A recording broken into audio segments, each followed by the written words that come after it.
Hi there, Massy here, founder of worldsbiggestgym.com and creator of the results-focused, tailor-made life coach training course for health, fitness and wellness professionals.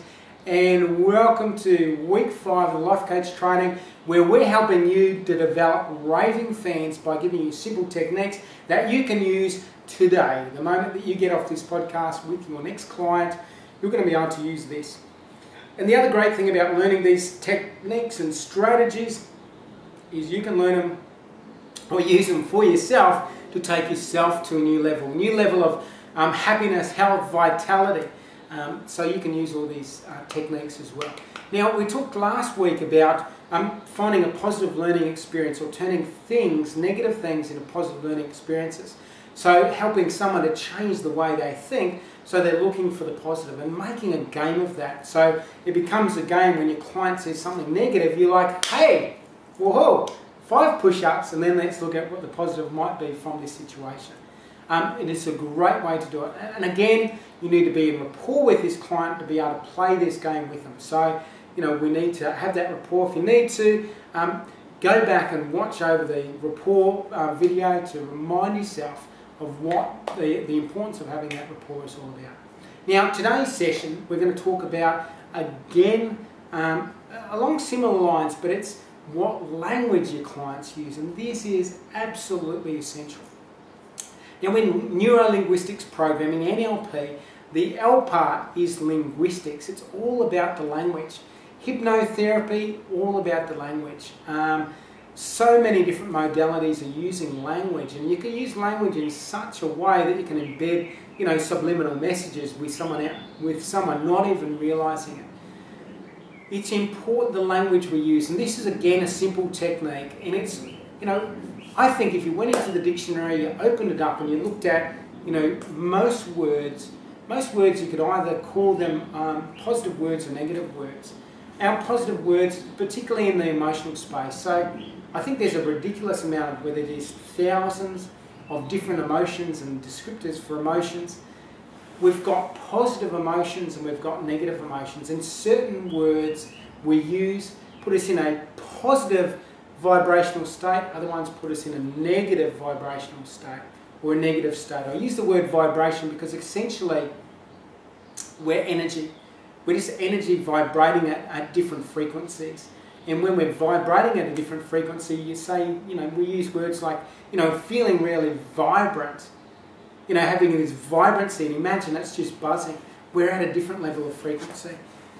So, you know, at the cellular level. So when I talk about positive vibrational state, that's what I mean. We're buzzing. Negative vibrational state, our vibrational energy is down low.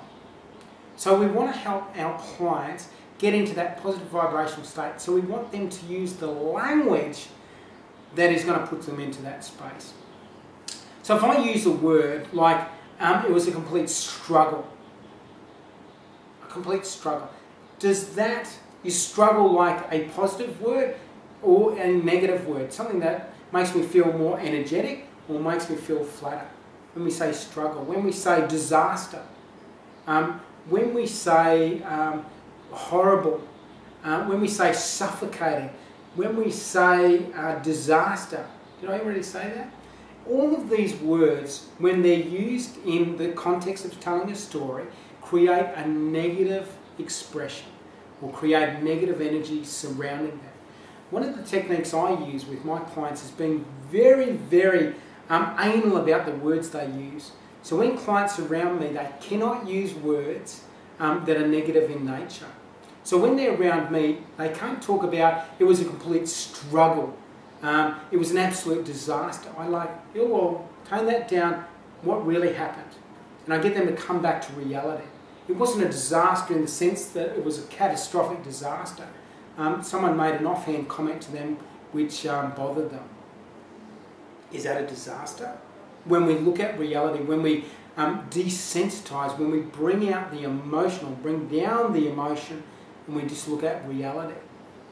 And a lot of times you'll have clients that will use this language to build up the dramas in their life so that they can draw more attention to themselves.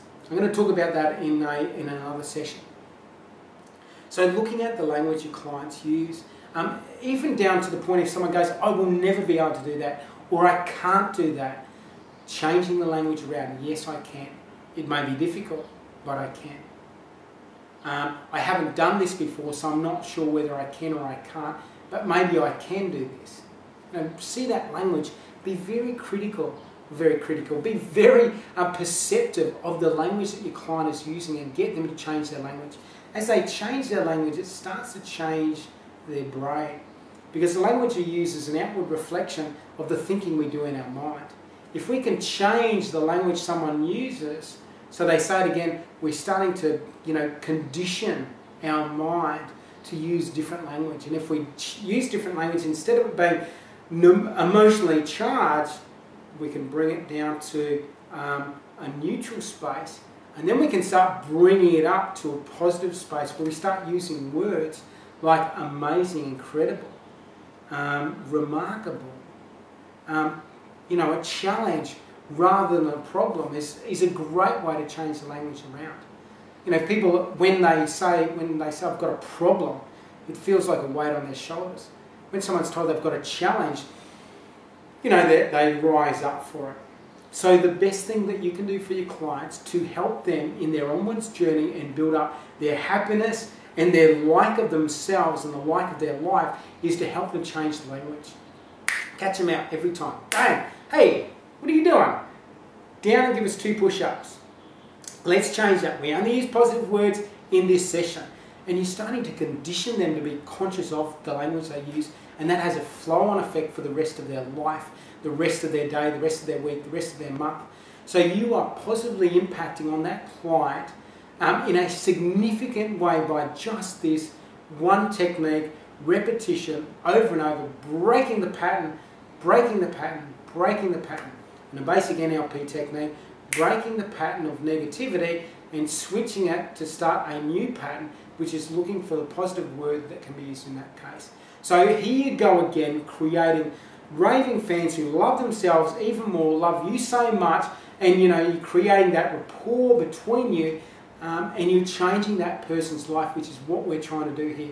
We're changing people's life, and we're bringing more health and happiness to the world as a result of what we're doing. So again, I hope you got a lot out of this mini training session.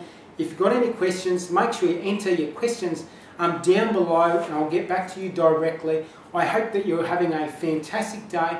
Until I meet with you again and we start working on our next training session, have a fantastic week. All the very best and take care.